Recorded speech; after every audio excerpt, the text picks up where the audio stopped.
uh, pengurus emosi risiko ke macam mana, saya pun tak pastilah. Pengurus risiko macam tu lah. Sebab dia masa berlaku tsunami Aceh dulu, abang saya yang wakil Negeri Sembilan ke Aceh, dan di sana mereka jumpa dengan masa-masa dan juga nak bagi treatment balik, dia sebut psikologi lah. Jadi disebabkan dia ada pengalaman di lapangan tu, maka Negeri Sembilan letak dia di PD, sebab di PD tu pantai, kemungkinan untuk berlakunya tsunami tu ada kan. Jadi situ dia duduk, kemudian dia pindah ke Seremban, Menara Maiz. Kalau ke Taman Tasik tu Menara Maiz bukan kan. Cuma tahun ni dia dinaikkan pangkat lagi, jadi dia keluarlah daripada pembinaan kaunseling tu, tapi basic dia kaunseling. Dan ayah mertua saya sendiri pun pencet sebagai kaunselor di PPD. Jadi bidang kaunseling ni memang sekitar saya tu ada lah kan. Sekitar saya tu ada. Tak boleh jadi juga. Lama dah pencet. Segan nak beritahu. Boleh jadi kenal dia, boleh jadi kenal. Pencet PPD Rembang. PPD Rembang. Okey, PPD Rembang. Dia kaunselor di PPD Rembang. Pencet lah, pencet sebagai kaunselor PPD Rembang. Okey, kita nak bincang tentang inovasi. Inovasi ni benda yang sangat saya minat lah. Sejak daripada saya baru posting, masa tu tak famous lagi tentang inovasi ni. Sekarang memang daripada belajar pun kita dah didedahkan dengan inovasi. Dulu belum. Dulu dekat 20 tahun lepas lah kot. Saya dalam perkhidmatan pun dah ada. Dah 14-15 tahun. Masa baru posting dulu, bila dengar orang menang guru inovasi ni macam wah, macam power lah kan. Tapi masa tu innovation ni, apa yang mereka buat adalah slideshow je sebenarnya, PowerPoint je. Tapi disebabkan masa tu teknologi tak canggih kan, jadi siapa yang buat slideshow pun kira macam canggih sangat lah masa tu kan. Blog semua pun tak ada lagi masa tu. Zaman yang kuno lah, kalau korang tengok macam kuno sangat lah kami ni kan. Tapi itulah zaman dulu kan. Kemudian barulah disebabkan masa tu di sekolah tu saya yang paling muda, maka dia orang lantik saya jadi penyalaan Revistari, guru ICT di sekolah. Daripada situ yang saya develop balik minat dengan digital ni. Kemudian saya masuk ke bidang inovasi ni, dan kemudian saya cuba-cubalah, cuba-cuba. Saya manfaatkan masa tu banyaknya adalah ketika cuti sekolah. Cuti sekolah bulan 12 dulu, bulan 12 kita ada dekat 2 bulan cuti. Tak tahu nak buat apa je, bosan kan. Kita dah biasa sibuk dekat sekolah, jadi pun cuti kan, blank je kan. Nak pergi berjalan ni isteri dengan cikgu. Tu yang masalah tu kan. Jadi tak boleh nak pergi mana. Last sekali kalau berjalan pun seminggu 2 minggu je. Last sekali kita buatlah apa benda yang kita boleh buat dekat rumah tu. Maka banyaklah juga apa benda yang saya hasilkan, sehingga akhirnya beberapa kali lah saya dapat anugerah guru inovatif, menang peringkat antarabangsa pun ada, peringkat emas, peringkat perak tu, macam-macam lah. Baru ni, yang terbaru tu cincai-cincai tu. medal, gold medal tu. Gold medal, tapi itu bawa budak-budak je. Saya apa nama tu? Si Quran tu. Nanti saya cerita sikit pasal si Quran tu. Apa nama tu? Saya menang beberapa kali. Kemudian anugerah tertinggi yang pernah saya terima di sekolah dulu adalah, tak menang, tapi saya dapat jadi finalis untuk anugerah inovasi negara. Tak menang lah, tapi kita fight, semua jenis pekerjaan masuk kan. Saya shortlisted untuk 10 finalis. Kelompok guru ada 2-3 orang lah. Kan saya shortlisted untuk anugerah inovasi negara. Masa tu prestige lah, kira puluh-puluh ribu lah dia semua menang kan. Cuma dia menang seorang je, dia tak ada nombor 1, 2, 3 macam tu kan. Jadi saya tak berjaya lah. Tapi dapat finalis tu pun dapatlah sagu hati beberapa ribu ringgit. Tak adalah banyak kan, sagu hati je. Sebab yang menang tu lagi banyak lah. Masa tu saya ingat lagi pemberi anugerah tu Tan Sri Muhyiddin, masa tu dia TPM. Masa tu dia joint venture lah, KPM, Mosti, semua kementerian masuk lah kan. Saya pernah juga jadi shortlisted untuk finalis anugerah inovasi belia bawah KBS, masa tu KJ Menteri.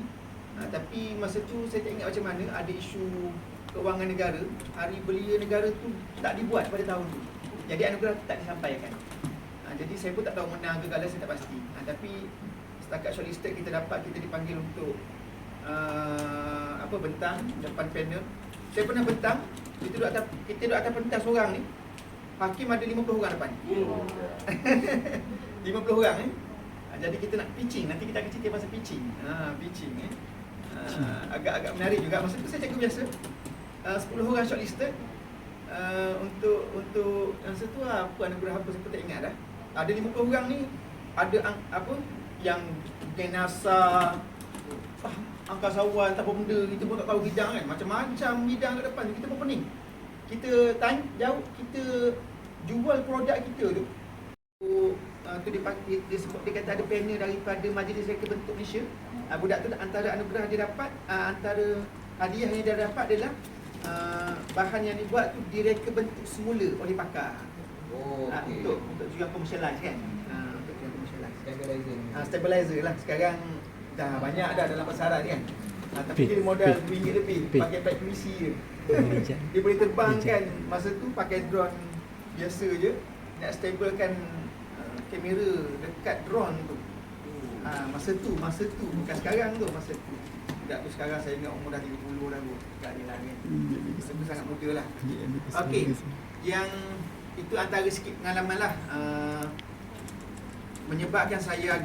Menyebabkan apabila saya buat PhD, saya terfikir-fikir apa benda yang saya nak kaji dalam bidang masa saya buat PhD lah. Apa kajian yang saya nak masuk.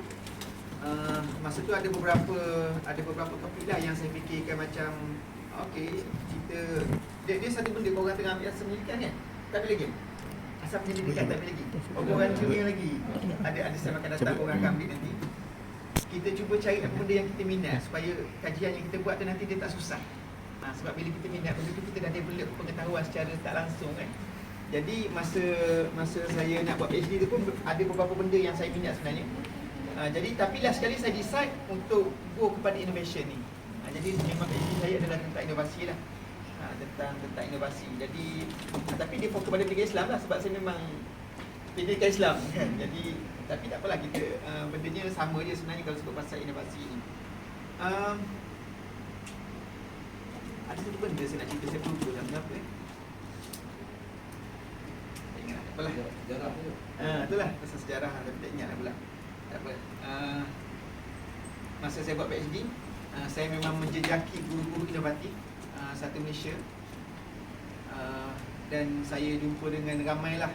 Dan mereka ni memang dahsyat lah kan. Memang dahsyat lah. Sebahagian daripada mereka memang jana income.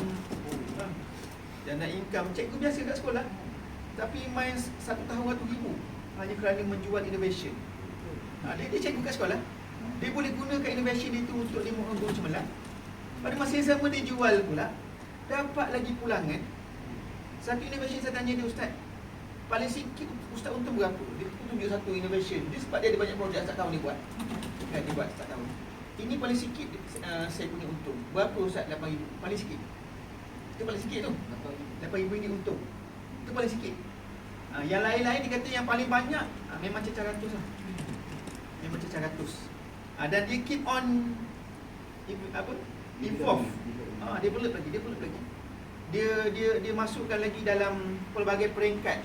Sebab Ustaz tu dia sekolah menengah. Saya study tentang innovation di sekolah menengah fikir Islam. Dia bawa pula ke sekolah rendah. Dia pergi pula ke luar, maksudnya untuk adult education kan, untuk pembelajaran orang dewasa. Dia pergi lagi. Jadi memang agak meletup lah.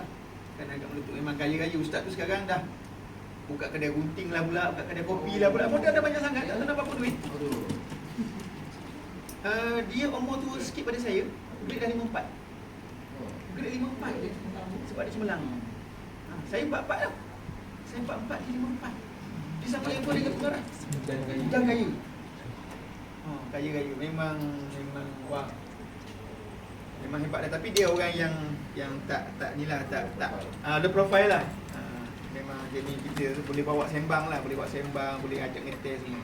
Okey. Kita masuk pada ni. Saya sebenarnya banyaklah saya pergi ke sekolah-sekolah bercerita tentang inovasi ni. Biasanya 15 minit tak cukup. Itulah Papa duk sebut kata 15 minit saya dengar je. Make it clear macam ni kan. Tapi tak apalah, kita tengoklah. Hari ni baru Jumaat kan, kita nak cepat ni. Uzai nak kejar makanan percuma dekat masjid sedang makan. Ya kan? Betul lah. Perempuan pun boleh datang tau. Ramai je perempuan datang naik motor Zoom. Nak tolong ambil air, kat baju semak tu ada air balang percuma. Warna-warni nak colour apa kan, semua ada. Boleh pergi, tu saya ambil. Ada perempuan datang naik motor. Okey, itu Selangor lah. Oh, saya nak cerita pasal ni. Saya pernah terlibat dengan Yayasan Inovasi Malaysia. Saya memang certified innovator lah daripada Yayasan Inovasi Malaysia. Ada dua inovasi saya yang Yayasan Inovasi Malaysia ambil sebagai masukkan dalam katalog mereka. Masukkan dalam katalog, dan saya dapat surat tu lah. Saya ada baju saya belakang tulis innovator. Tu lambang depan tu Yayasan Inovasi Malaysia. Certified. Memang ada surat tu. Ada surat tu. Dan saya ditrain lah, saya pernah dipanggil untuk apa nama tu, bengkel dengan diorang. Teaching punya bengkel dia 3 hari. Teaching punya bengkel je kan, macam mana dia, macam kau orang tengok Shark Tank kan. Benda-benda macam tu lah, kita pitching kan. Macam mana kita nak pitching di depan orang yang nak investor, yang nak bagi dana. Gitu. Gitulah dia. Dan saya ingat Dr. Mazlan Khamis, bekas CEO. Sekarang CEO dia Puan Syamila, CEO Yayasan Inovasi Malaysia ni. Masa saya pergi ke Yayasan Inovasi dulu, Puan Syamila ni pangkat bawah dia. Sekarang dia CEO. Masa tu dia pangkat bawah lagi. Masa tu Dr. Mazlan Khamis. Dr. Mazlan ni dia CEO. Masa tu masa saya bergiat dulu tu, zaman Datuk Seri Najib PM kan. Dr. Mazlan ni dia pernah cerita dengan kami lah. Dia kata dia biasa ikut Datuk Seri Najib ni keluar negara. Antara tempat yang dia pernah pergi, antara tempat yang dia pernah masuk adalah kilang rahsia Google. Kilang rahsia Google. Dia ceritalah, saya tak tahu lah, kalau ditipu lah kan.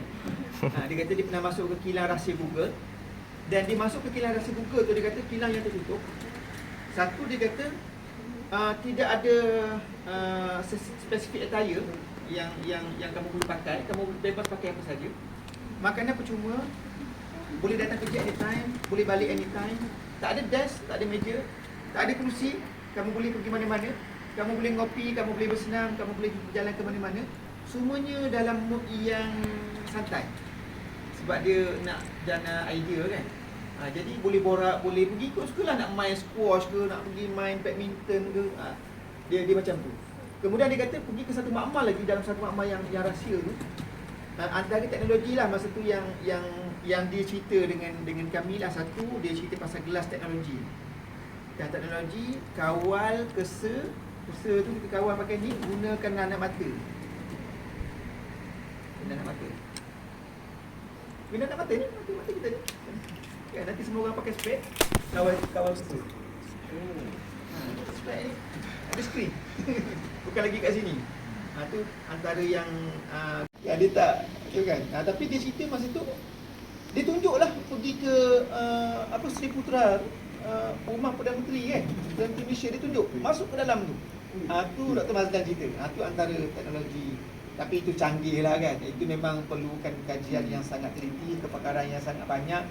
Dan memang kesabaran, ketepenan, ketelitian. Kita nak buat macam tu di sekolah pun okey juga. Cumanya dia makan masa lah. Saya ingat setakat ni untuk kamu, bukan kata untuk kamu lah, untuk orang-orang yang develop pun boleh tentu lagi lah. Dia perlukan satu kerjasama yang agak ramai untuk develop benda. Tapi saya boleh tunjuk nanti beberapa inovasi yang agak menarik yang saya jumpa kawan-kawan saya buat. Tu antara benda lah. Tapi saya tak mahir sangat dengan innovation bimbingan kaunseling ni. Saya cerita secara umum lah. Mungkin korang boleh boleh detailkan mengikut bidang korang lah kan. Okey. Kita pergi pada saya tak ada slide tau. Saya tak sempat nak buat slide. Minggu audit. Aduh, itulah. Dengan direktor datang semalam, direktor datang ke bilik Japim tau. Dia salam dengan saya, tak nak lepas bang.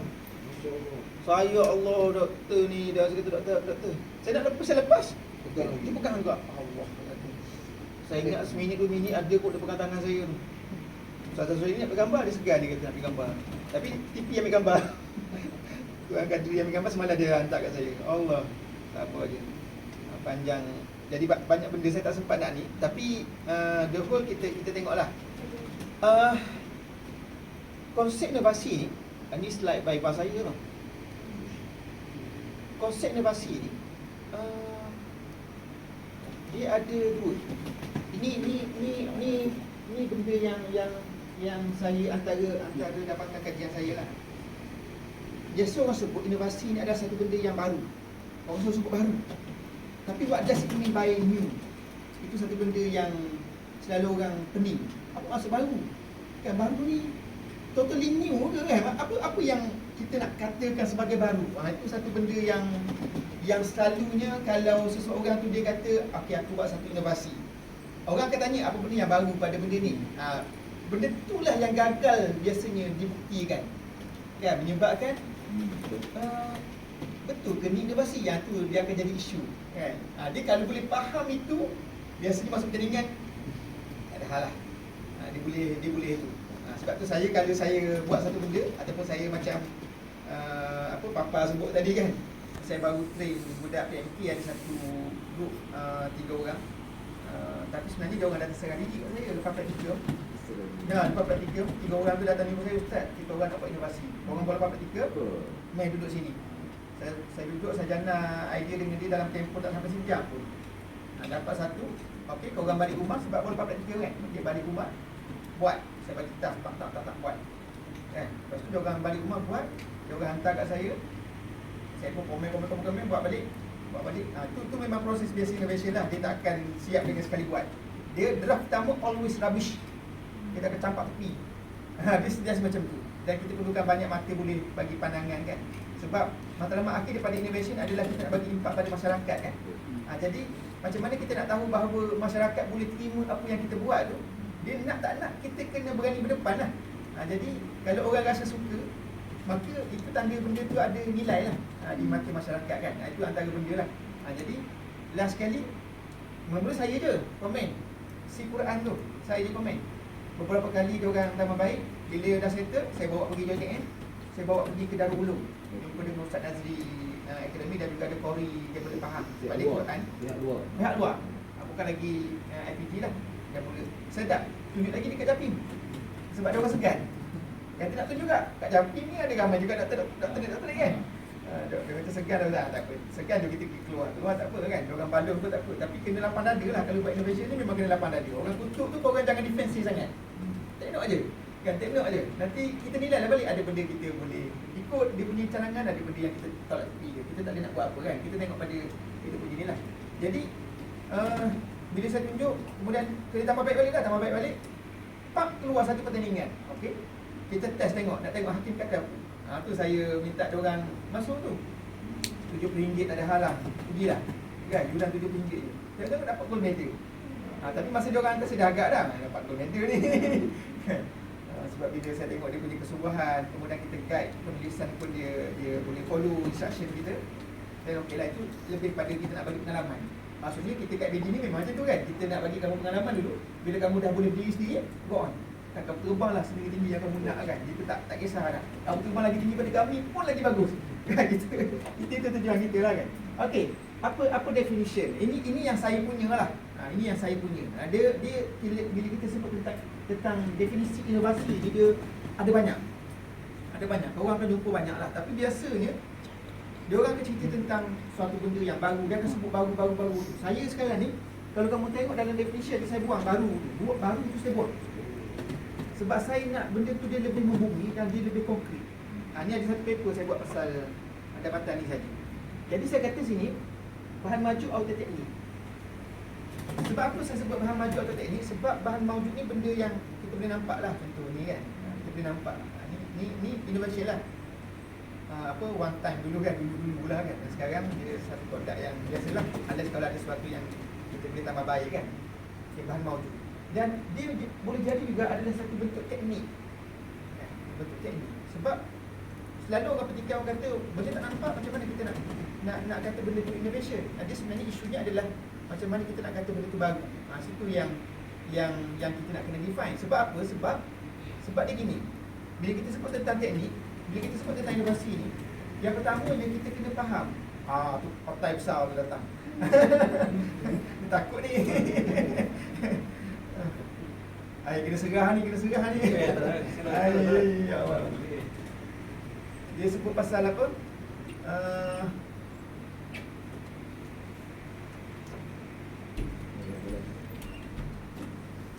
Kita sebut tentang kita kena kaji apa benda yang dah ada. yang dah ada. Kalau kita tak kaji apa benda yang dah ada, kemudian kita buat, tiba-tiba benda tu dah ada, buat apa kita buat? Beli je lah. Beli tu lebih murah, lebih mudah sebenarnya daripada kita dia beli baru. Dia lebih susah, dia lebih menyita kepala, lebih menghabiskan masa. Tak payah, dah ada, buat. Kecuali kalau kita boleh bagi tahu yang benda yang dah ada tu ada benda yang kurang, ada benda yang dia lack of, dia satu benda kekurangan lah, yang menyebabkan kita rasa ada satu benda yang kita rasa dia kena buat ke sini. Maka situlah yang kita boleh bagi tahu kepada pakar-pakar ni ataupun kepada pengguna yang mungkin berpotensi untuk beli barang kita tu. Kalau kita nak jual lah, saya pernah jual tau produk ni pasal saya, dapatlah RM1,000 lah juga kan. Tapi tak adalah sampai macam Ustaz tadi tu sampai ratus ribu kan. Siap beli kereta baru tu tengok. Bukan kancing tau, bukan Viva, bukan Azia tau. Dia beli Honda Civic, Honda Civic tetap. Isteri baru kan. Isteri baru tak ada lah kan. Mau gaduh besar. Itu masih tu. Ada masih kan.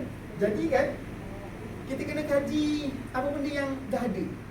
Kan, contoh kalau korang nak buat bimbingan kaunseling, saya tengok dalam saya google juga kan apa benda yang orang dah buat daripada subjek ni kan. Budak-budak IPT lain dah buat. Saya tengok antara ni dia orang buat blog. Blog boleh consider sebagai innovation ke tidak? Mungkin boleh, tapi apa benda yang kalau sebut blog ni dia pelantar kan, pelantar dalam internet kan. Apa benda yang orang lain dah buat dan yang kita buat ni yang bukannya orang lain buat. Yang tu kita kena define. Saya bagi contoh lah, saya sebut tentang si Quran yang budak-budak ni buat, budak PMK tu buat. Quran tu ayat Quran tu lah kan, saya ingat yang bukan Muslim pun faham kan. Dia ada satu buku tu kan, kitab lah buku. Dia ada ayat-ayat. Ayat-ayat tu sebenarnya ayat Quran tu sendiri pun alamak. Ayat Quran tu sendiri pun sebenarnya dia ada lalui proses innovation dia. Kalau dulu tulisan Arab dia tak ada titik. Kalau tengok sekarang tulisan Arab tu dia ada jim, ha, po tu dia ada titik, jim tengah, titik tengah, titik atas. Dia ada titik, dia ada huruf yang tak ada titik. Maka ada ulama letak titik. Dia sebab dulu orang Arab dia baca tulisan Arab. Lepas Islam tu makin berkembang, orang bukan Arab nak baca tulisan Arab, dia jadi problem kan, dia tak dapat nak faham. Sebab tu ada ulama' dia tambah titik. Masa awal dia buat tu orang marah, orang kata ni Nabi tak buat, orang marah. Tapi lah sekali dapat manfaat kepada orang yang bukan Arab. Macam kita lah orang Melayu kan, bukan orang Arab, macam mana kita nak faham tulisan Arab kan. Jadi apabila ada tu, maka kita boleh baca. Ada ulama' datang lepas tu dia tambah baris. Baris tu bukan asal, ditambah. Kemudian orang sekarang ni ada Quran Braille untuk orang buta baca Quran. Tak nampak dia ada Quran. Kemudian dia ada Quran bahasa isyarat untuk orang tak. Dia buat dalam bentuk simbol-simbol dan mudah ada kan. Jadi sekarang ni untuk kanak-kanak dia ada Quran bergambar. Apa yang si Quran ni cuba nak solve isu? Apa yang berbezanya si Quran ni daripada Quran yang sedia ada tu? Atau maksud saya kita tengok apa benda yang ada dalam pasaran tu. Si Quran ni dia gambarkan every ayat. Contohlah wal asri kan, demi masa. Demi masa. Demi masa tu dia ada gambar manusia duduk depan jam. Innal insana lafi khusr, manusia berada dalam keadaan kerugian. Dari menggambarkan ayat. Benda tu yang sensitif sebenarnya. Sebab tu kita bawa video pada pakar Quran. Okey tak macam ni?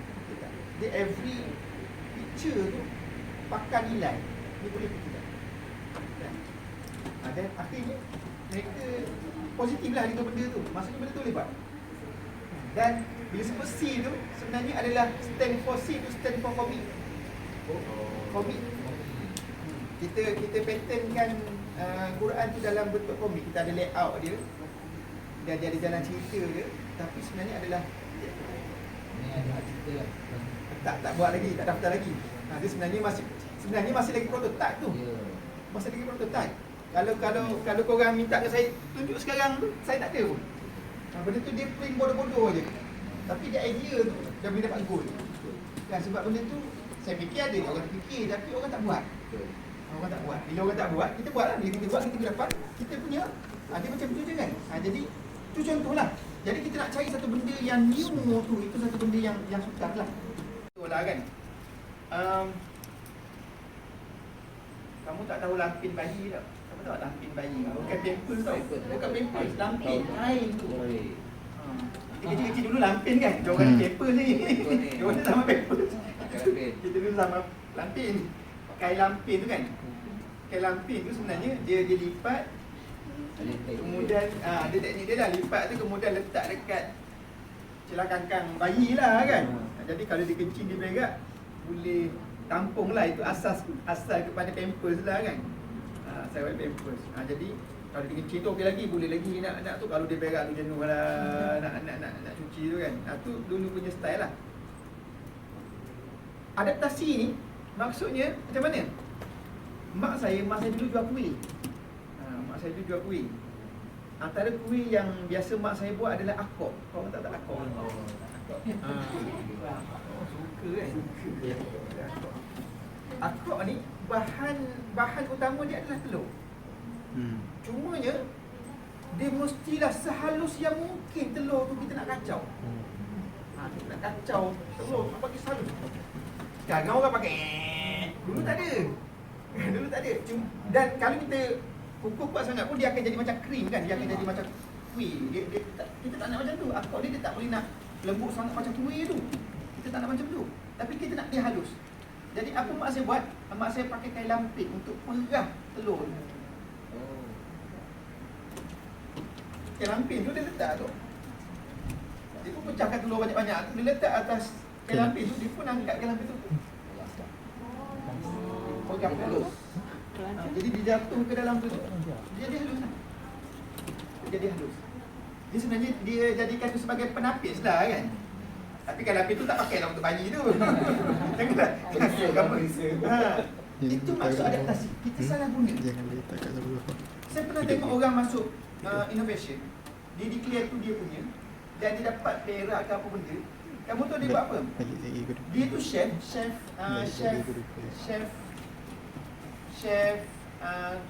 kek. Pastry kan. Pastry dia buat kek, benda-benda macam tu lah. Kemudian dia kata, biasa buat kek kan kita nak cantikkan kek tu kan kita pakai yang tu kan. Piping bag tu kan. Dia kata masalah piping bag tu dia kecil. Kecil. Kemudian dia macam kita nak perah kan, dia nak bagi dia padat kat ujung kan. Lepas tu dia pegang pun macam tu, macam ringan sikit dia kata. Kamu tahu dia pakai apa? Cakap nak tu macam mana? Dia pakai, korang pernah tengok tak orang pergi pembinaan rumah? Dia nak seal contoh macam ni kan? Ni nak seal ni kan? Ni nak seal tepi ni. Tahu. Kan dia pakai macam tu kan? Apa benda dia panggil tu kan? Macam pistol tu kan? Kan, betul. Kan, ni dia seal pakai tu lah kan? Tolak kan? Dia masukkan krim dalam tu. Dia tolak pakai benda tu. Lepas tu dia declare benda tu dia buat. Lepas tu tengok inovasi. Saya tengok dapat pula perak. Tapi bila saya fikir balik, itu adaptasi. Dia salah fungsi. Dia benda yang dah ada, dipakai kat tempat lain. Benda tu dah ada dah, tapi dia pakai kat tempat lain. Yang orang tak fikir nak pakai. Dia pula pensyarah pastry, pensyarah kek. Kan? Dia ngajar budak dia pun kata, okey memang senang sikit lah kalau orang yang mungkin tak mahir nak pakai tu kan. Walaupun last sekali kalau kita nak pakai secara halus, memang last sekali kena pakai piping bag tu juga kan. Dia lebih halus sebenarnya, yang tu dia kasar sikit. Tapi untuk orang belajar mungkin dia lebih mudah. Saya pun tak pastilah, tapi dia sebutkan macam tu. Menyebabkan nak bagi tahu kepada kamu, itu yang kita maksudkan dengan adaptasi. Maksudnya satu benda tu asalnya digunakan untuk tujuan lain, kita salah fungsikan dia untuk tujuan lain. Tu innovation. Okay, itu satu, adaptasi. Yang kedua, kombinasi. Adaptasi kombinasi. Ni elemen yang penting lah. Dia sebenarnya ada beberapa elemen yang lain lagi. Cumanya saya nak bagi kamu clear. Bila kita masuk dia biasanya pertandingan lah inovasi ni. Maksudnya kita nak declare ini adalah satu innovation. Macam mana kita nak declare kan. Kombinasi ni dia contohlah handset kan.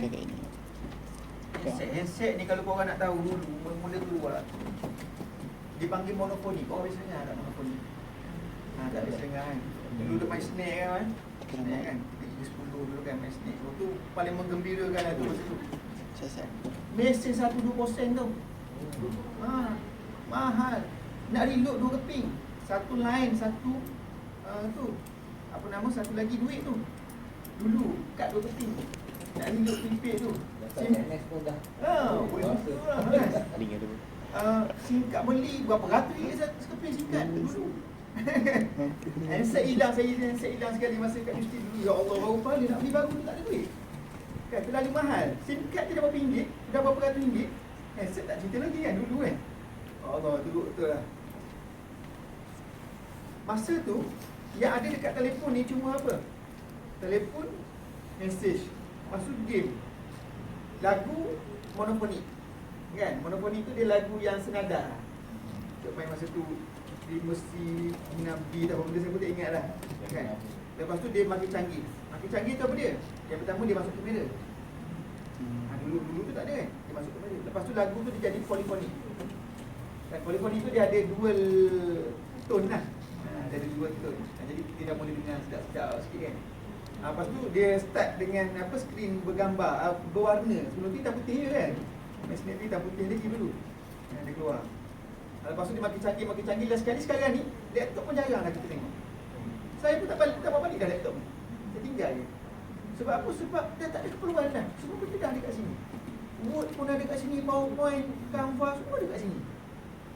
Kan jadi no point dah. Jadi benda ni sekarang ni, inilah kita namakan sebagai innovation dalam bentuk kombinasi tu. Semua fungsi tu dia dah duduk kat sini dah. Kan kalau dekat IBG kita nak buat cashless, tinggal dompet tak apa tapi ni jangan tinggal. Jadi gitu kan. Tak nak berbeli pun pakai ni kan. Tak. Dompet tak apa dah tinggal. Yang penting ni dah ada. Dia akan jadi macam tu. Jadi itu maksud kombinasi. Dulunya tujuannya komunikasi. Sekarang ni dia safety, pengenalan diri, semua ada kat sini. Semua dia masuk sini. Jadi itu maksud kombinasi. Dia ada kombinasi tambahan. Jadi contoh macam tu lah korang buat blog contohnya kan. Nak inovasi digital blog ke. Saya tak tahulah nak pakai page IG ke contohnya kan. Buat IG ataupun nak buat Twitter ke. Saya tak tahu benda korang nak buat. Apa benda yang ada pada situ yang tak ada pada yang dah sedia ada. Kadang-kadang korang mungkin boleh explore. Contohlah kita sebut tentang bimbingan kaunseling kan. Mungkin kita apa nama tu, kita boleh cari apa khidmat yang seumpama bimbingan kaunseling. Kita boleh cari khidmat yang seumpama macam bimbingan kaunseling. Korang mungkin boleh pilih topik tertentu. Contohnya kita nak fokus pada dadah. Jadi kita nak fokus kepada permasalahan dadah. Cuba tengok apa khidmat yang tentang dadah yang dah ada. Kan? Khidmat tentang dadah yang dah ada. Cuba tengok apa benda yang berkaitan dengan kaunseling yang dah ada dalam dadah. Kemudian okeylah, part dadah. Kita pergi cari satu lagi dekat isu lain pula. Contohnya apa? Urusan stres. Kita ni benda ni tak ada dalam dadah. Kita ambil yang tu, kita letak dekat dalam dadah. Yang tu dia akan jadi adaptasi pun boleh, kombinasi pun boleh. Jadi kita dah boleh declare ini adalah satu bentuk innovation. Sebab benda tu biasa pakai dalam urusan stres, tapi kita pakai untuk isu dadah. Yang mana isu dadah kita boleh tunjuklah dekat pakar-pakar yang kita akan hadap nanti kan. Aku dah tengok ni semua tak ada lagi. Padahal dalam urusan stres tu ni ada. Kenapa kita tak ambil? Why not kita ambil elemen ini untuk kita masukkan dalam contoh. Jadi kita ambil itu, kita letak dekat dalam kan? Jadi bila dia pandang macam tu, oh okey. Sebab benda dia lebih kurang je sebenarnya. Kurang je. Kan ada dah benda-benda yang kita kena perhatikan. Jadi itu adaptasi. Adaptasi maksudnya satu benda yang kita salah fungsikan, kombinasi benda yang kita gabung-gabungkan. Kan kita gabung-gabungkan untuk dia dalam. Dan tujuan dia untuk bagi part ni bla bla bla lah ni. Okey, untuk tujuan yang lain-lain. Okey, saya stop dekat sini. Okey, saya nak pergi ni satu lagi. Sebelum kita pergi kepada yang RMK.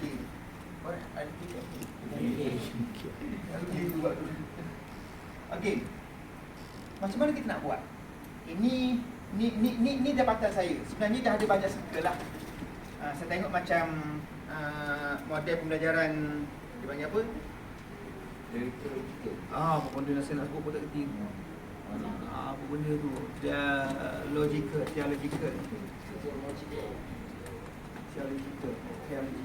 Dia sebenarnya lebih kurang je. Dia tak ni pun. Dia kalau kita nak buat inovasi ni, kalau kita dekat sekolah biasa kita dilatih dengan cara kaedah apa, kajian tindakan. Kajian tindakan ni sebab tujuan akhir daripada kajian tindakan adalah untuk meningkatkan kualiti pengajaran. Kalau kita sebagai guru lah, kalau dalam syarikat contohnya dia orang meningkatkan kualiti proses perkhidmatan dia orang, dia macam tu lah kan, tapi dia poinnya meningkatkan kualiti. Itu poin daripada kajian tindakan. Jadi bila kita pergi cycle ke cycle tu, satu cycle tu, tu dia datang tu inovasi daripada kajian tindakan. Kalau dia pengajar tinggi, biasa dia orang fokus, kalau sebut pasal innovation ni, dia akan fokus kepada design thinking. Design thinking. Jadi saya tengok dekat tinggi pun dah mula masuk design thinking. Tapi sebenarnya circle dia lebih kurang je. Circle dia lebih kurang je. Cuma dia ada disiplin dia tersendirilah, design thinking. Dan dia ada beberapa kaedah lagi sebenarnya, dia ada banyak lah, sekolah banyak cerita lah tentang macam mana cara kita nak artikan inovasi. Tapi ini saya punya. Ini saya punya. Dan ini pun ada satu paper saya buat pasal ni. Jadi Ini produk dia. ni produk dia yang saya daripada PhD lah kan. Jadi kalau ikutkan ni, saya ada 3 stage paling utama. Atas ni nampak kan jana idea ni. Jana idea. Itu macam mana kita nak cari idea. Jana idea ni ada satu paper sendiri berdiri pasal jana idea. Macam mana cara kita nak jana idea. Tadi saya cerita kamu tentang Google kan. Dia tak strict. Saya bayang bilik SMC ni, saya datang, saya seorang, dia duduk atas kursi, korang semua duduk bawah. Sebab Papa sebut dengan saya, kita santai. Saya ingat korang memang bergelumang ni.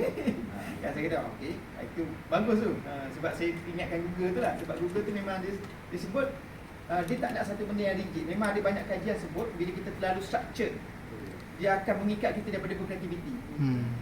Sebab tu contoh dah ada banyak pattern. Macam dekat Amerika sendiri kita tengok, dekat Malaysia pun dah mula banyak sekolah swasta. Dia dah tak wajibkan dah sekolah baju uniform ni. Dia tak wajibkan. Macam saya, sekolah anak saya hantar ke Darul Ulum, dia ada satu hari seminggu pakaian bebas. Dia sekolah rendah lah kan. Tapi ada satu hari dia buat pakaian bebas. Dia pulang pakai baju apa? Satu hari kan? Kita pun pengarah dah sebut semalam kan, nak suruh bagi kayu t-shirt Rabu kan, nak beg mungkin satu langkah yang baik dah kan. Yang penting kita sopan lah kan. Kita sopan lah ikut etika budaya agama kita lah. Tapi pakaian apa? Terpulang. Jadi dia tak, kalau Google tu, kalau ikut Dr. Mazlan tu, dia kita lagi detail lah. Dia sebut pasal apa, nak pakai jeans pun boleh kan. Terpulang kan. Yang penting, sebab apa? Sebab bila kita tak structured, kita akan mula nampak benda yang pelbagai. Macam ni pun okey juga corak. Contohnya kan, macam ni pun okey juga corak. Kalau semua sakcik, putih, luar biru, gelap kan. Sama je kadang tak ada idea, tak ada benda yang boleh jana idea tu kan. Jadi sama je semua orang kan. Sebab tu antara teorinya lah, dia nak buang structure tu supaya dia jadi tak adalah fully unstructured. Sebab kalau unstructured sangat susah juga, dia tak terkawal nanti kan. Tapi dia macam kita main drift. Korang tahu tak main drift? Orang main drifting kereta. Main brake. Kalau orang lelaki saya tahu lah macam tu. Tahu lah, saya tengok Fast and Furious kan. Drifting tu kan, main Need for Speed lah kan. Drifting tu, dia control, dia uncontrol. Dia kawal satu benda yang tak terkawal. Macam orang main layang kan, dia bukan tarik je, wow tu kan, main layang kan. Dia biar je sebenarnya tegang, tak nak bagi terlepas je. Bila angin dah tak ada, baru dia tarik. Kemudian dia lepas balik, bila angin kuat, dia lepas balik kan. Dia control, dia uncontrol. Dia tak kisah pun layang-layang tu terbang ke mana kat atas tu, tak kisah. Yang penting jangan kena layang-layang sebelah. Kan? Dia kena tarik, nanti kan bersilang lah masalah kan. Dia control, dia control. Sekarang pun kita dah ada game yang, kita dah ada pedagogi mula ke arah tu. Tu yang kita namakan sebagai gamification tu kan. Gambar orang buat pasal game, sekarang permainan tu, gamification tu. Teori definition dia adalah pedagogi terkawal tanpa dikawal. Itu definition, gamification. Definisi kepada gamifikasi. Pedagogi di mana guru menjalankan aktiviti pedagogi mengawal benda yang tidak terkawal. Dia bukan lagi structured macam kita ajar dekat FPG ni kan, ada perancangan, kemudian ada set NUC, kemudian dia pun tak ada dah. Dia masuk kelas, nah kau game, nah kau main. Aku pun duduk depan relax kan, lepas tu dia jalan. Saya antara game saya yang saya pernah buat yang outstanding adalah application. Ada permainan lah yang saya develop sendiri. Dan yang in fact yang kita sebut si Quran tadi tu bukan tim pertama saya di FPG lah. Itu tim kedua sebenarnya. Tim pertama saya buat sebenarnya adalah budak PDPP. Saya buat satu game untuk hafazan Quran. Yang ni dia lebih kepada visual Quran. Hafazan Quran, budak PDPP, Hafiz. Budak PDPP, Hafiz. Itu game pertama. Pergi ke peringkat kebangsaan tapi tak menangguh, dapat bronze je. Dapat gangsa. Tapi tak ada masalah lah kan. Okey je. Tapi permainan ni satu benda yang lebih mudah lah sebenarnya kita nak bina. Tapi kalau kamu nak visual, kalau kamu nak digital, orang pandai ni kan buat permainan digital lah. Tapi dia bukan simply macam orang letak. Kalau saya pergi praktikum kan selalu letak apa benda tu? Kahut. Bukan. Dia bukan simply gitulah. Dia bukan simply gitu. Itu dia lebih pada kreativiti lagi. Dia not yet innovation, not yet. Kan? Kreatif ni dia kita berfikir luar kotak. Kreatif. Dia tak boleh berfikir luar kotak je. Dia perlu pemikiran kritis dalam kotak. Gabung dua ni barulah dia dapat pemikiran kotak baru. Itu kita nama innovation. Betul. Itu teorinya. Kotak baru. Dalam kotak, luar kotak, kotak baru. Kreatif, kritis, baru nak innovate. Macam Netflix kan kan? Macam ni. Oh tak tengok masuk. Atau lain sebelah. Tak lah kan? Tak lah. Bayarkan Grab boleh jana income juta-juta. Padahal kawan tu duduk sahaja. Mana benda orang tu fikir dulu. Kan? Tapi sebabkan benda tu dia buat macam Shopee kan. Dia tak jual barang. Orang masuk barang jual kat tempat dia. Lepas tu orang masuk barang untuk masuk dia untuk beli barang daripada dia. Dia jana income. Kan? Sekarang orang dah mudah macam tu je kan. Okey. Tapi inilah jana idea. Jana idea ni dia ada 3 step dalam dia yang sangat penting. Yang pertama, kita nak tahu apa isu. Apa isu? Apa isu? Isu tu contohlah. Kalau bimbingan kaunseling kan, bagi sesi tak berkesan. Contoh. Itu contoh isu lah. Bagi sesi tak berkesan. Macam mana sesi nak berkesan? Dia orang datang pun lambat. Kita janji pukul 9. Dia datang pukul 11. Pukul 11 perut saya dah lapar.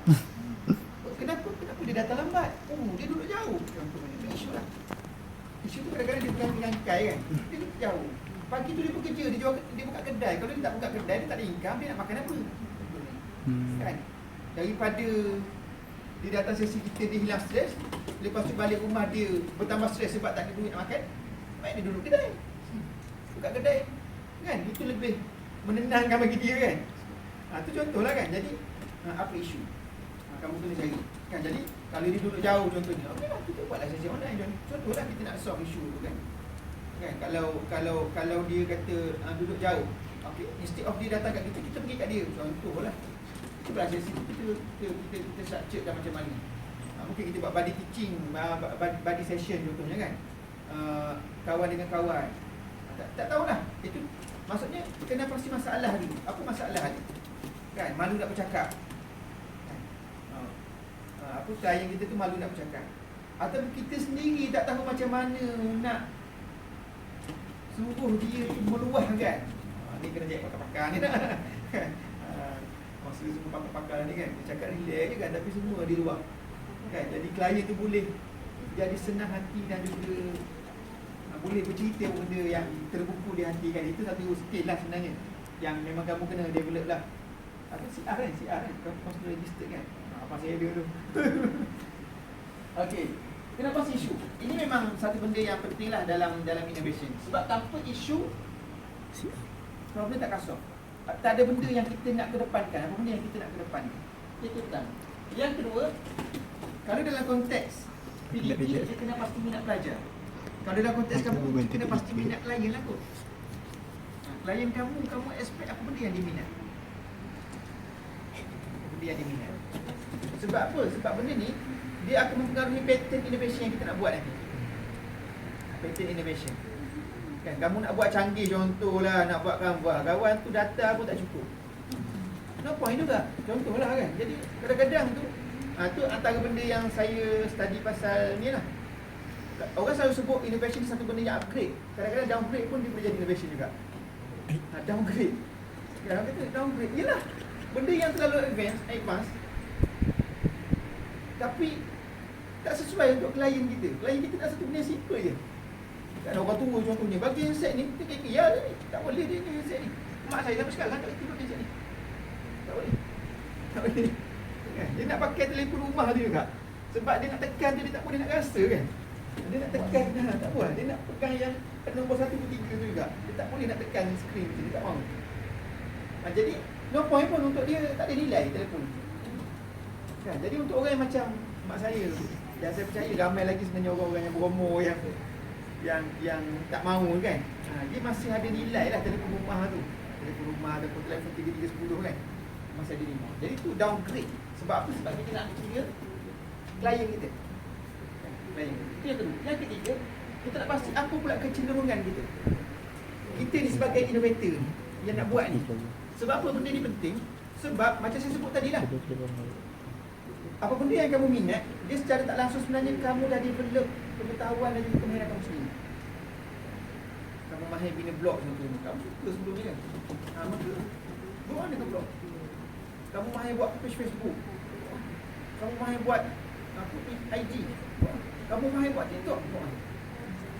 Contohlah kalau digital itulah kan, medsos dan sebagainya kan. Kamu terror dengan cover. Kadang-kadang saya pernah tengok orang buat. Tadi saya cerita kan, masa saya buat posting, saya tengok guru inovatif buat PowerPoint. Saya start jadi guru inovatif tu, saya jumpa lagi ada cikgu pakai PowerPoint, tapi wow. PowerPoint je, tapi wow, saya kata. Dia punya skill tu. Apa sebenarnya? Pakai PowerPoint, kita menang. Kita kata macam alam PowerPoint, tak, sebenarnya kita tak. Juga adalah dengan cara kita jalankan kerjasama. Sebab apa jalankan kerjasama ni dia benda tu jadi mudah? Sebab dia nak buat satu innovation ni, dia perlukan pengetahuan yang banyak. Pengetahuan yang banyak tu satu benda, pengetahuan yang pelbagai tu satu benda. Banyak ni maksudnya kita tahu in deep tau, mendalam satu-satu benda. Pelbagai ni maksudnya kita tahu banyak perkara. Contohlah kan, kita cerita pasal layar kotak ni. Kotak ni dah satu benda dah. Design ni satu benda. Kemudian material pun satu perkara. Material pun nak pakai. Dia punya bahan dalam nak bagi air tu boleh tak tumpah tu, satu benda.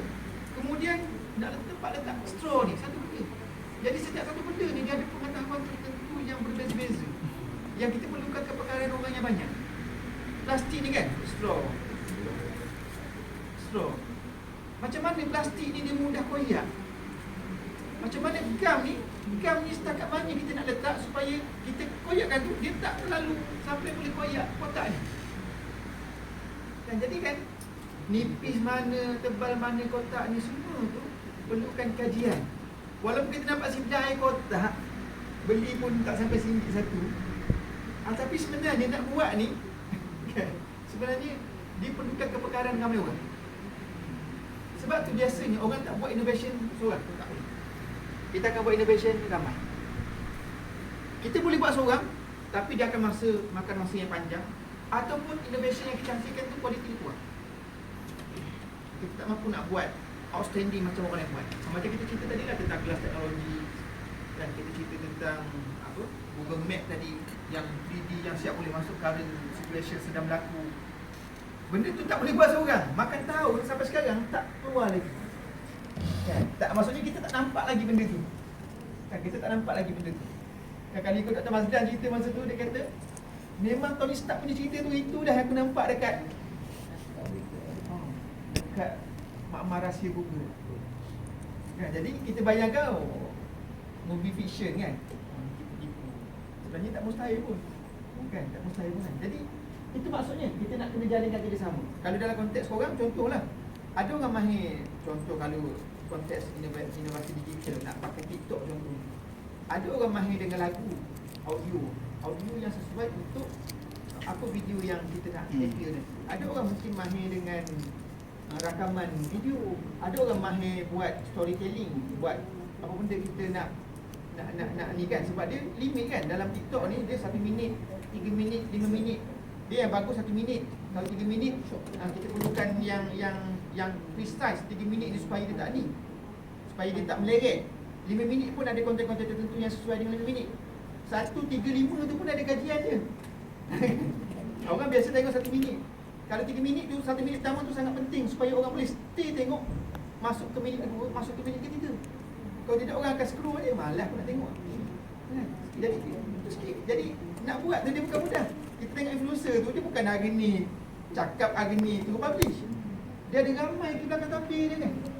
Kita tengok apa keluar sekejap KJ dengan Syahrir kan. Berapa ramai ke belakang tapi kita tengok macam di 2 orang, kalau kita bayar macam mudah je letak asset kat depan, duduk depan tu cakap lah kan. Padahal macam buat video lah. Saya pernah dirakam video BDP, teknologi pendidikan, datang ke sekolah rakam. Saya ingat kan datang rakam macam kita kat sekolah letak kamera macam tu je. Rupanya macam buat filem. Satu kelas ni mesti dikosongkan, letak kamera tak. Kipas tak boleh pasang, letak kamera. Letak mikrofon, lampu. Solek lagi. Kan? Cakap, kat, ustaz, ni tengok apa mata-mata. Ya Allah, mata tengok macam tu boleh pasang. Tengah mengajar kena kat. Ya Allah. Keluar video 5 minit. Rakam 1 hari. Peluh. Kan? Mikrofon dalam ni. Saya nak bagi tahu ni apa dia? Dia perlukan kepakaran yang banyak. Sebab tu kita perlu joint venture, kita perlukan geng. Kita tak boleh nak buat seorang. Kan boleh lah tapi tak bagus lah.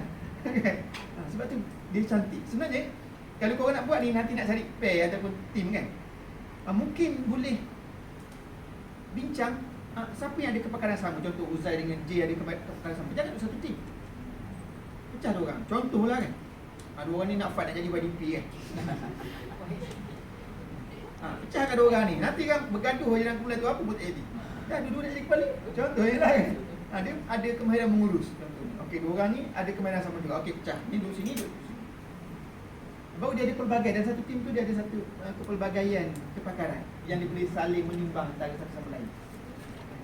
Itu penting lah.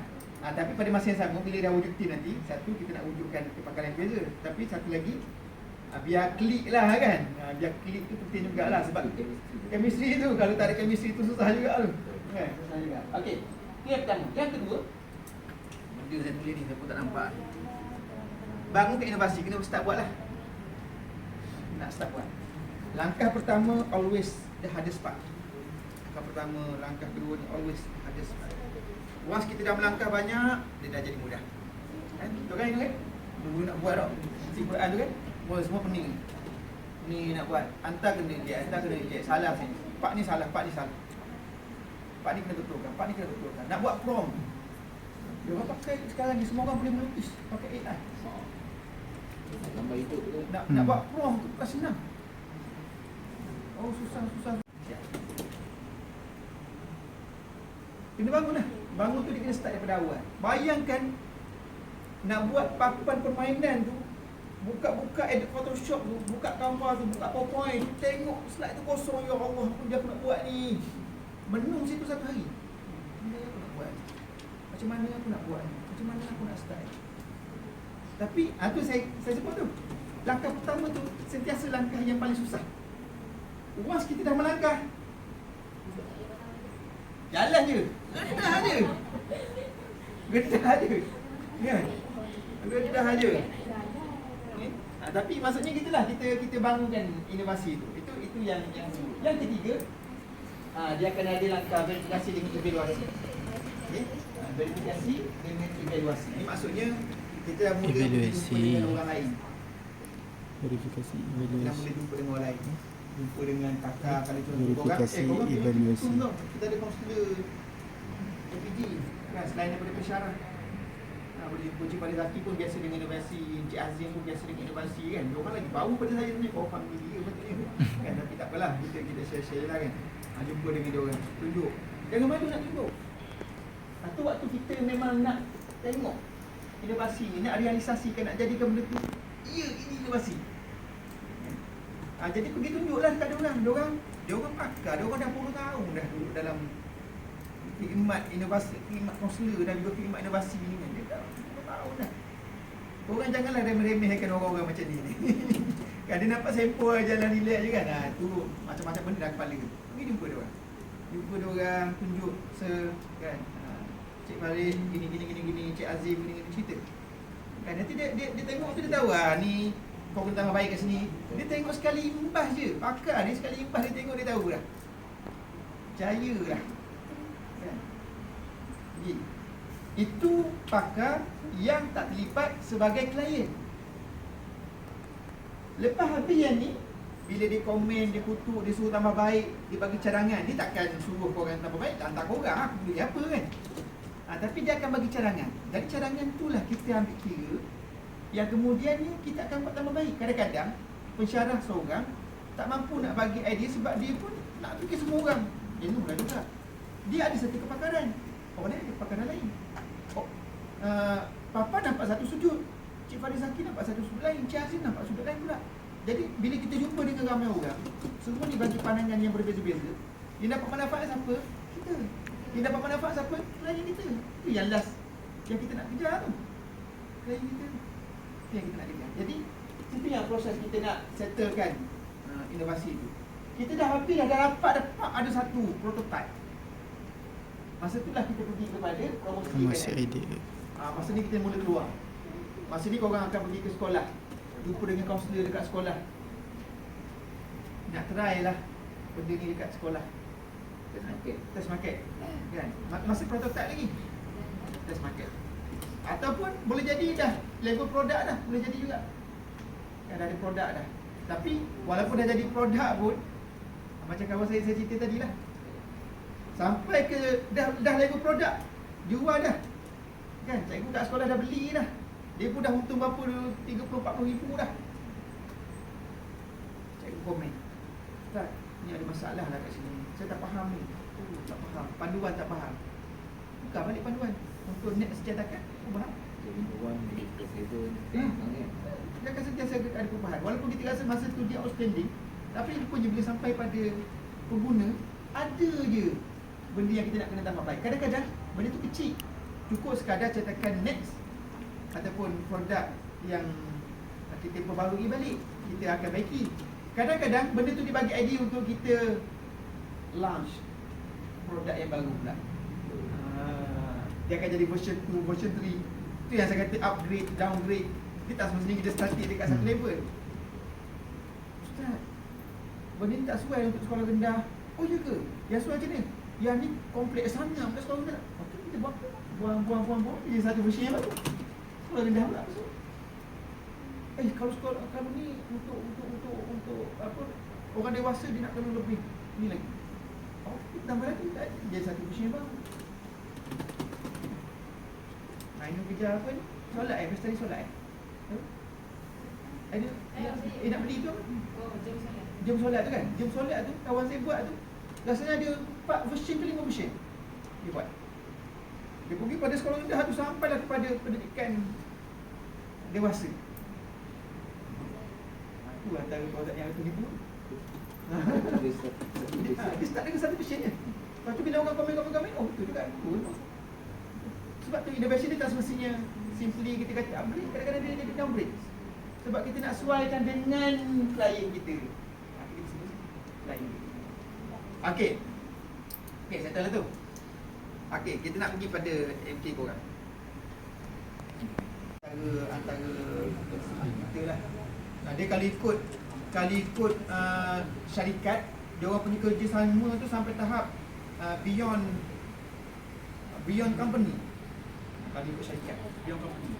Supaya apa, dia tak rigid dengan hanya satu style, satu cara fikir. Kan, kadang-kadang itu yang berlaku konflik dulu apa, Samsung dengan iPhone. Korang tahu tak konflik? Masa dia orang bina satu telefon, satu produk telefon, Dia orang konflik. Ni copyright siapa punya? iPhone punya ke Samsung punya? Sebenarnya dia dibina bersama. Kemudian Samsung saman iPhone, iPhone pun sama Samsung. Dia saling sama menyaman. Kan? Sebab dia kata ni aku punya, yang tu kata aku punya.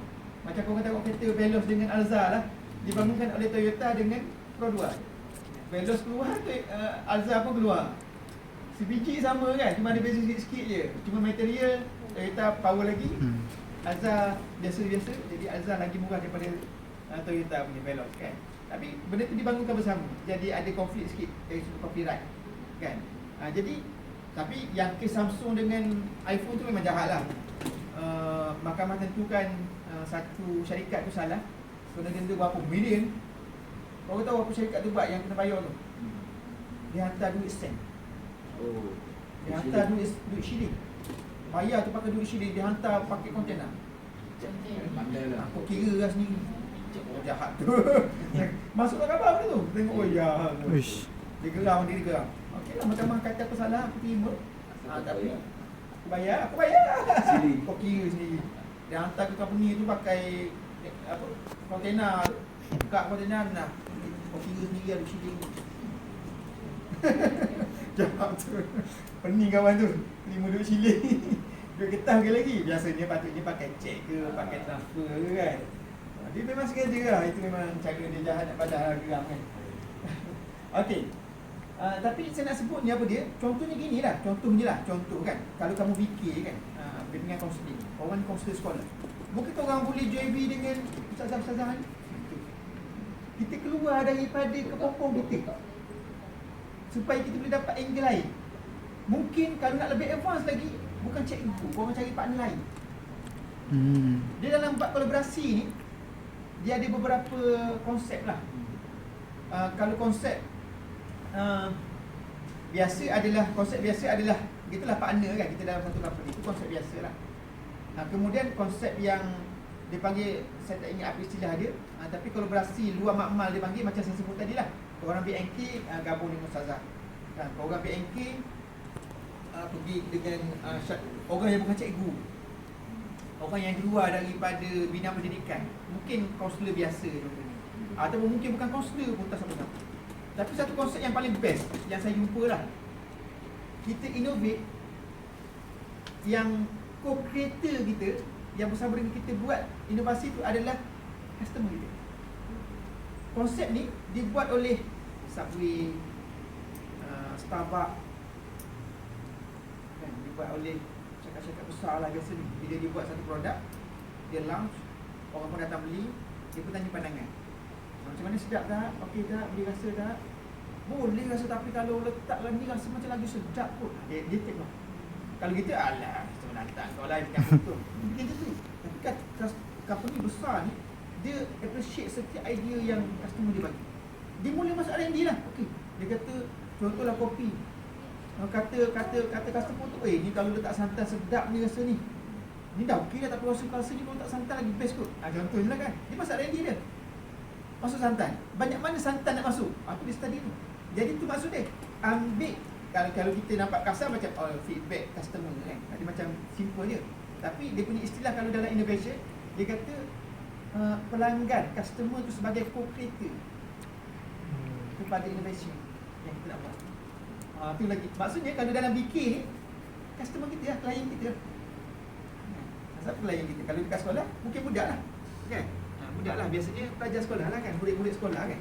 Ada datang tu, cikgu okey dah, cikgu buat sesi ni, tapi itulah saya rasa penat lah pertama tengah hari ni. Kita ni lah, asyik cakap, dia letih lah, nak kena ada main game sikit lah. Kita ubah lah, mungkin ada saat tu kita sebut tadi inovasi dalam dari sudut teknik tu kan.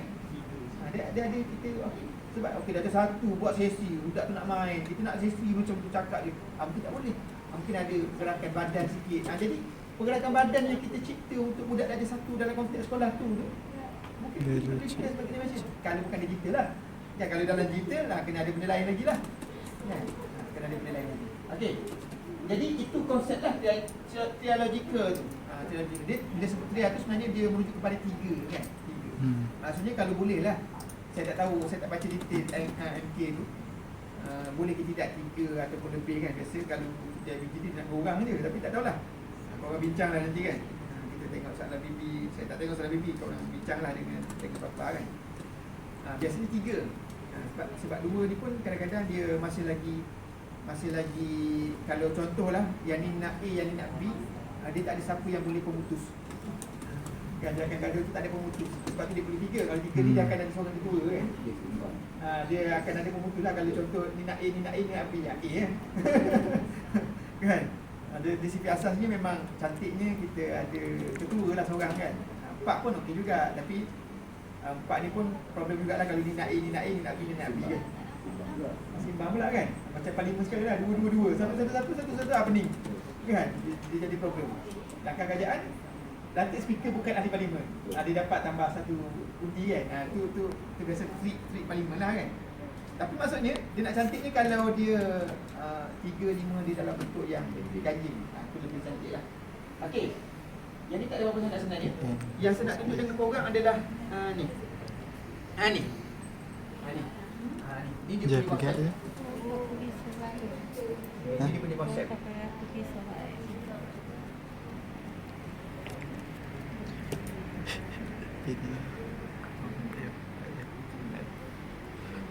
Okey, ni dia punya konsep.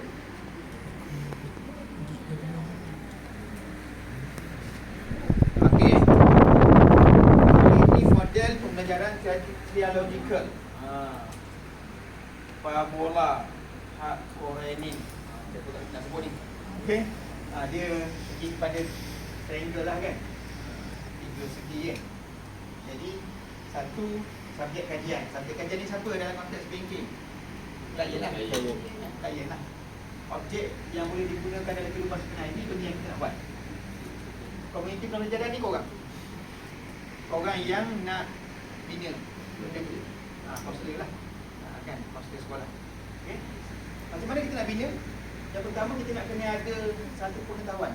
Kita nak kena mencipta satu, kita nak kena identify apa pengetahuan sedia ada kita. Itu dia sebut artifact tu. Artifact ni benda yang kita ada. Korang kena duduk nanti kan, bila korang dah ada satu tim, duduk sit down sekali, 2-3 orang mungkin. Kau minat apa? Itu kita sebut tadi kecenderungan guru, kecenderungan kaunselor sekolah. Orang kena bincang. Kau minat apa? Kau suka apa? Kau pandai apa? Masa tu review semua. Jual diri. Dia jangan malu-malu. Saya pandai tapi saya tak adalah mahir sangat. Pandai tu. Pandai setakat mana tu? Itu kita bincang kemudian. Pandai setakat mana tu kita bincang kemudian. Tengok kan. Kalau dalam konteks digital tu, orang boleh buka lah medsos masing-masing kan. Tengok siapa follower paling ramai. Mungkin dia ada kemahiran tertentu kan. Jadi kawan-kawan boleh tengok kepakaran kawan-kawan masing-masing. Jadi itu yang kita maksud kan. Kita nak tengok benda apa yang kita dah mahir, yang memang kita dah mahir. Daripada situ, kawan punya, kita punya, dia punya, A punya, B punya, C punya, kita boleh dapatkan satu konklusi pada apa benda arah tuju dia nak pergi. Satu konklusi, satu kesimpulan lah. Ke mana kita nak bawa penciptaan benda. Kalau tidak, kita tak dapat buat ni. Tak dapat buat ni. Kalau kita tak tahu, sebab dia akan jadi blank. Nanti kan, korang buka komputer, nak type tak tahu nak apa. Sebab apa? Sebab tak tahu. Dia sebenarnya orang tak boleh nak type ni sebab dia tak tahu. Apa rahsia saya buat LE boleh graduate on time, 3 tahun siap. Saya bukan boleh laju tau. Dekat KPM, SLP penerima beasiswa paling laju 2 tahun sebulan. Siapa dia? Dr. Zurina, pemegang rekod SLP KPM ni. Orang bagi tajaan bagi tu. Dia dah mewah kita. 2 tahun sebulan siap HD. Padahal dia dapat cuti selama 3 tahun setengah. Baki setahun lebih. Dia merugikan cuti dia. Orang memang kutu dia kawan-kawan rugi cuti. 2 tahun sebulan. 2 tahun sebulan dia siap PhD. Dr. Zurina. Tapi sebab apa boleh buat? Sebab kita dah standby dengan pengetahuan yang kita ada.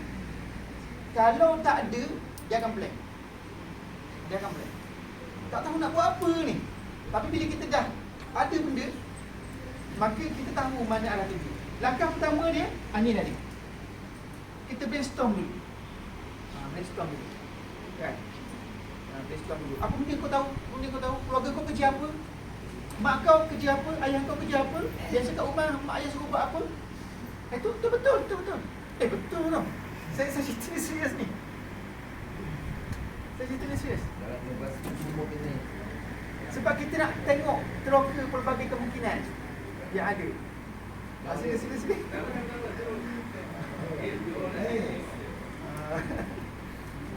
Wah, daripada UKM ni. Belajar master. Okey. Memang kita kena review. Sebab saya bagi contoh kan.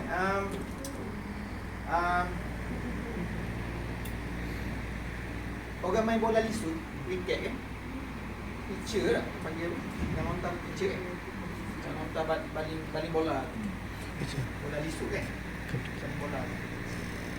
Ada seorang legend pitcher dekat dunia ni, saya tak ingat apa nama dia. Dia ni orang kampung, bina orang kampung. Dia orang kampung. Masa kecil dia duduk dengan datuk dia. Datuk dia ni kerja apa? Bendang sawah. Datuk dia ni buat sawah kan. Dekat Kedah lah kan, banyak buat sawah kan, buat sawah. Jadi dia ni balik sekolah, dia pergi ke bendang atuk dia ni. Disebabkan dia ni budak kecil, atuk dia bagi kerja kat dia. Apa kerja atuk dia bagi? Atuk dia bagi batu, kau baling batu ni dekat mana burung datang. Burung nak makan kan, bila dah masak tu burung datang nak makan padi tu kan. Jadi kerja dia baling kan. Tu je kerja dia daripada kecil tu. Kerja dia tu lah, atuk dia suruh dia. Kemudian dia ni macam biasalah orang kampung, duduk dekat sekolah, pergi sekolah, balik sekolah. Kemudian result tak pergi mana, biasa-biasa je kan. Bila dah habis sekolah, tak tahu nak kerja apa, kerja dia jual jajan. Dia nak cari duit kan.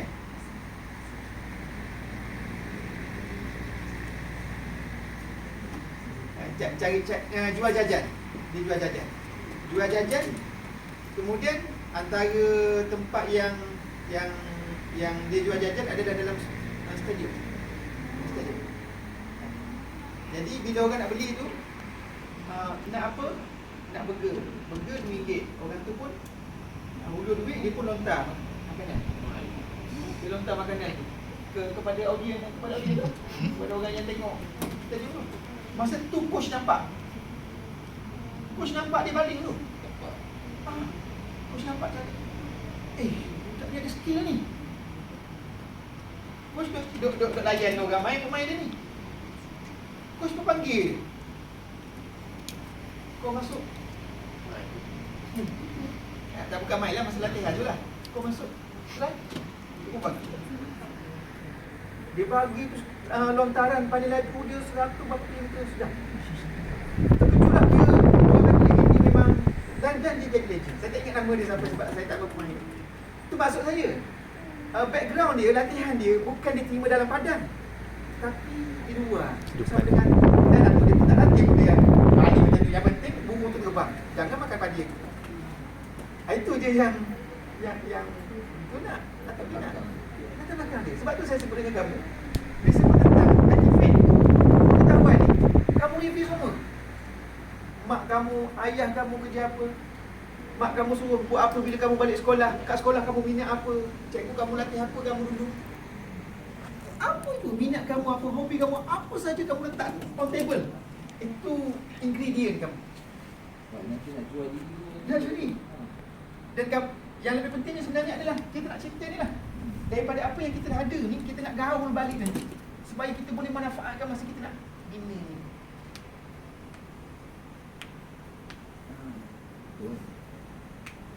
Ambil? Boleh? Jadi dia sebab innovation ni memang tentang kita manipulate banyak ilmu lah.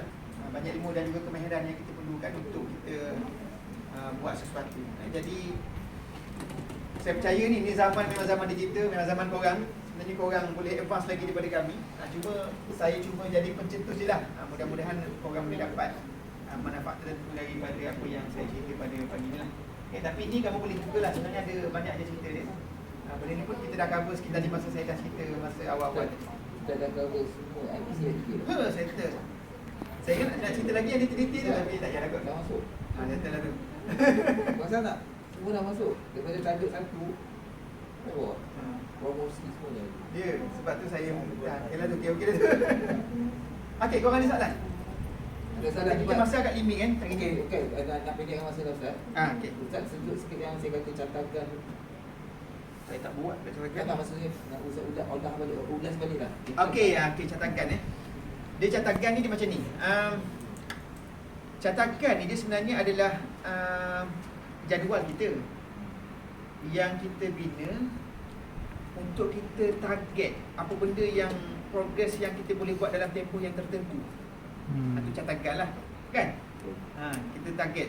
Contohlah sekarang ni mungkin kumpulan dah ada. Okey, kita nak siap sebelum raya kan. Sebab lepas tu kita dah nak start bentang. Jadi mungkinlah dalam tempoh seminggu atau 2 minggu ni kita nak fokus kepada jana idea je dulu. Jadi dalam tempoh seminggu 2 minggu ni korang letak, okey. Tempoh ni ke tempoh ni jana idea. Habis tempoh ni kita dah ada satu idea yang konkret dah. Jana idea tu maksudnya mungkin kita tengah bagi tanda tu fikir masuk dalam bahasa nanti. Aku fikir ni lah. Boleh jadi kan? Kadang-kadang